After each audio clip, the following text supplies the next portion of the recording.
Değerli müşterilerimiz, hoş gördük sizleri. Bina Safxoz'da 84 milyon Bağça yolunda belə güzel evimiz çıxıb satışa. İnşallah geçen evimizin təqdimatına. Evimizin altında garaj hissəsidir.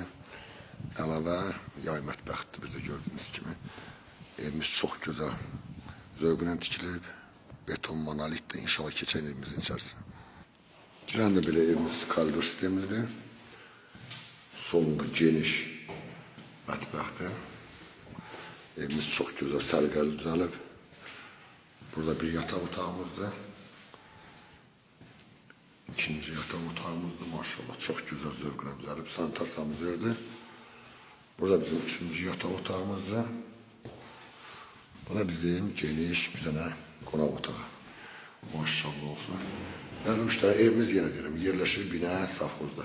84 nömrə Bağçanın tam yaxınlığında evimizin qiyməti 85 min, 82 min manatdır.